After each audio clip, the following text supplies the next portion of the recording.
তো বন্ধুরা, তোমরা সবাই কেমন আছো? আশা করি সবাই ভালো আছো। তো বন্ধুরা, আজকে আমরা ডাব্লিউপির জন্য কিছু গুরুত্বপূর্ণ প্রশ্নোত্তর আলোচনা করব। এগুলা রিজনিং থেকেও আছে, ম্যাথ থেকেও আছে, আবার জিকের থেকেও আছে। তো চলো আর বেশি কিছু বলছি না, ভিডিওটা শুরু করছি। এবং বন্ধুরা, আপনাদেরকে বলে রাখি, এই প্রশ্নগুলো বিভিন্ন এক্সাম এসেছে।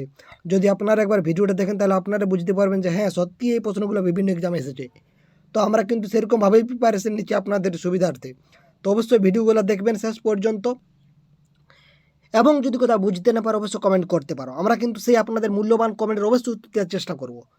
তো চলো আর বেশি কিছু বলছি না, ভিডিওটা শুরু করছি। তো দেখো, প্রথম প্রশ্ন কী রয়েছে, জৈব গ্যাস হলো একটা কী? তো দেখো, জৈব গ্যাস সেটা হচ্ছে পুনর্ভর সম্পদ। কারণ জৈব গ্যাসের উদাহরণ হচ্ছে মিথেন, এটা হচ্ছে পুনর্ভর সম্ভব। বুঝতে পারছো? তাহলে পুনর্ভর সম্পদ এটা আমরা জৈব গ্যাসকে বলে থাকি। এবং এটা একটা উদাহরণ যদি বলেন তাহলে সেটা হচ্ছে মিথেন। চলো নেক্সট, শিখ ধর্মের প্রতিষ্ঠাতা কে করেন? তো বন্ধুরা, শিখ ধর্মের যে প্রতিষ্ঠাতা সেটা আপনারা সকলেই জানেন, গুরু নানক।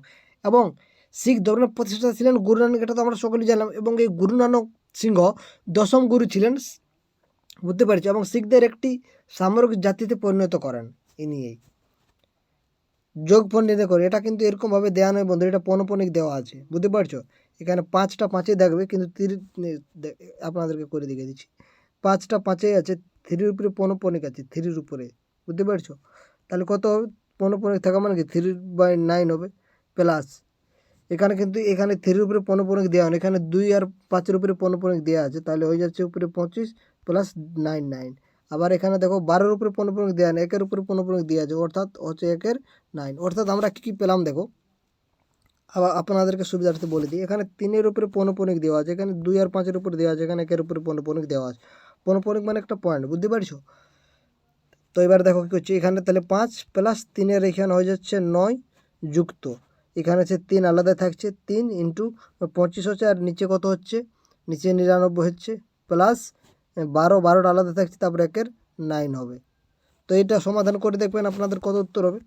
তারপরে সম্প্রতি টাইম ম্যাগাজিন প্রথম কিড অফ দ্য ইয়ার পুরস্কার প্রাপক হচ্ছেন কে? তো সেটা হচ্ছে গীতাঞ্জলি রাও। তিনি হচ্ছে এই টাইম ম্যাগাজিন প্রথম কিড অফ দ্য ইয়ার পুরস্কার প্রাপ্ত। তো তারপরে দেখো, তারপর একটা ম্যাথ আছে, একটা চৌবাচ্চার অঙ্ক, খুবই সোজা অঙ্ক, আপনারা অবশ্যই করে দেখাতে পারেন। হ্যাঁ, এটা কিন্তু আপনাদেরকে হোম টাস্ক থাকলে বলতে পারো।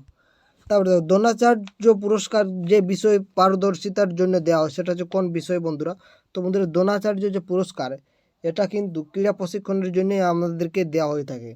অর্থাৎ একটি শ্রেষ্ঠ কোচ সম্মান, এই জন্য এটা দেওয়া হয়ে থাকে। এবং 1985 সাল থেকে ভারত সরকার এই পুরস্কারটা চালু করেছিলেন। তাহলে আপনাদেরকে যদি প্রশ্ন আসে যে দ্রোণাচার্য যে পুরস্কার সেটা হচ্ছে শ্রেষ্ঠ কোচের জন্য দেওয়া হয়ে থাকে। এবং দেখো, দ্রোণাচার্য আমরা জানি, দ্রোণাচার্য মহাভারতে এই অর্জুন, ভীম সবাইকে কিন্তু কী করেছিল, শিখিয়েছিল। তাই দ্রোণাচার্য তার নাম, সেই নাম থেকে কিন্তু এই নামটা হয়েছে। অর্থাৎ তাদের গুরু ছিল, তো অর্জুনদের গুরু ছিল, তাই এখানে গুরুদের জন্য দ্রোণাচার্য পুরস্কার দেওয়া হয়ে থাকে, এটা আপনার মনে রাখবেন। এবং এই ক্রীড়া প্রশিক্ষণ এই যে পুরস্কার, এটা কিন্তু 1985 সাল থেকে দেওয়াটা শুরু করেছিল সরকার, হ্যাঁ, ভারত সরকার। তো অবশ্যই মনে রাখবেন 1985।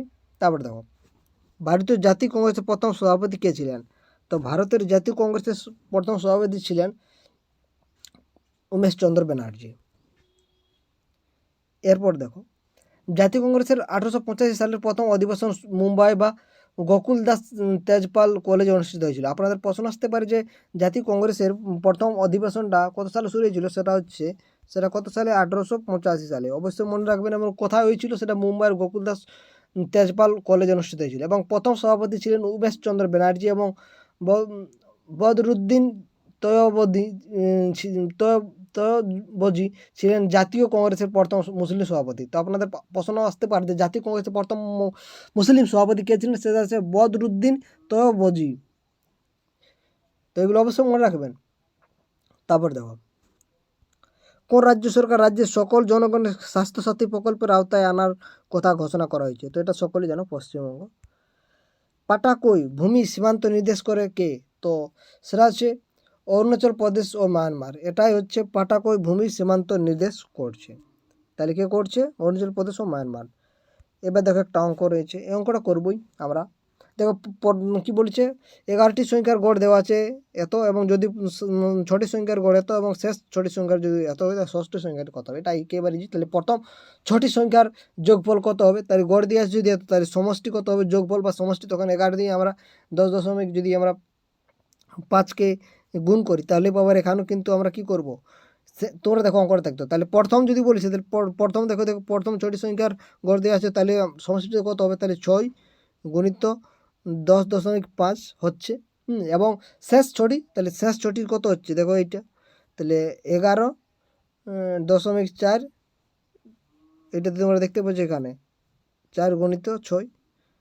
তো এখানে আমরা যদি গুণ করি, আপনারা ক্যালকুলেশন করে দেখবেন, আমরা কিন্তু এবার গুণটা করছি, তো গুণটা এখানে হচ্ছে 63 আর এখানে কত হচ্ছে 68.4। এরপর আমরা কী করবো, এই দুটো যোগ করে দেবো, যোগ করে দেখি কত হচ্ছে, তা 63 আর 68.4 যদি আমরা যোগ করি তাহলে হয়ে যাবে আমাদের 1314। এবার আমরা কি করব, এটা তো আমরা পেলাম 12টা সংখ্যার যোগফল, তাহলে 11টি সংখ্যার যোগফল কী করবো, তাহলে অবশ্যই এখান থেকে আমরা কী করব, 11 দিয়ে আমরা কী করবো, এটাকে গুণ করব, এটাকে নাই, এটা তো আমরা 12টা সংখ্যার পেয়েছি, এবার 11 সংখ্যার সমষ্টি কত হবে, এটা হবে 11 দিয়ে 10.9 যদি আমরা গুণ করি তাহলে হবে আমাদের 11.9.9 হবে।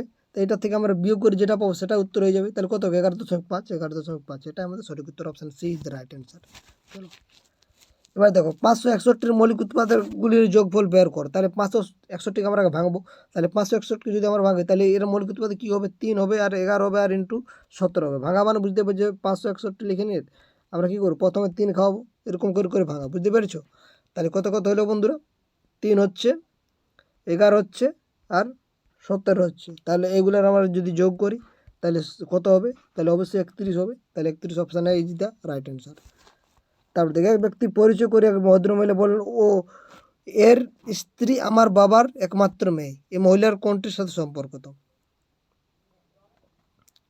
তাহলে এক ব্যক্তি পরিচয় করিয়ে এক ভদ্র মহিলাকে বলছে, তাহলে এক ব্যক্তি এখানে একটা মেল লিখছি এবং এই ফিমেল এনাকে বলছেন, কি বলছেন, এর স্ত্রী অর্থাৎ এই ভদ্র মহিলার স্ত্রী, হ্যাঁ, আমার বাবার একমাত্র মেয়ে, তাহলে কি হচ্ছে দেখো এখানে, তাহলে আমার বাবার একমাত্র মহিলা মেয়ে অর্থাৎ এই মহিলা নিজেই তো, হ্যাঁ, তাহলে অর্থাৎ মহিলার লোকটির স্ত্রী হচ্ছে, তোমরা দেখতে পাচ্ছ নিজেকে নিয়েই তো বলছে, তার স্ত্রী, option is the right answer.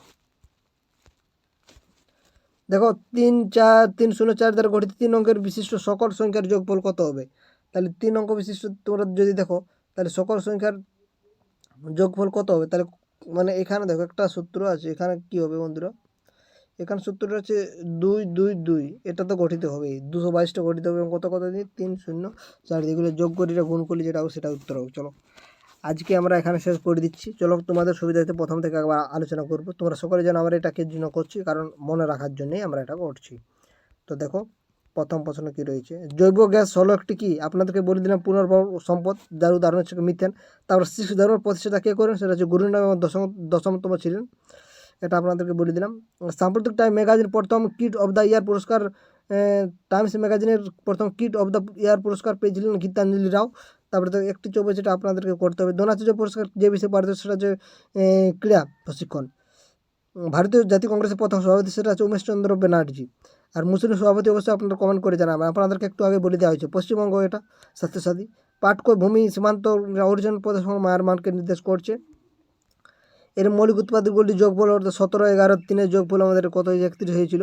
এক ব্যক্তি পরিচয়টা স্ত্রী এবং এর দ্বারা গঠিত যেটা সঙ্গে অবশ্যই এটা আপনারা কমেন্ট করে জানাবে। তো এরপর অনেক প্রশ্ন আছে, পরে ভিডিওতে আলোচনা করবো। তো বন্ধুরা ভিডিওটা কেমন লাগলো অবশ্যই কমেন্ট করে জানাতে পারো। তো বন্ধুরা ভিডিও শেষ পর্যন্ত দেখার জন্য আপনাদেরকে অসংখ্য ধন্যবাদ। তো পরবর্তী ভিডিও দেখা হবে, কেমন।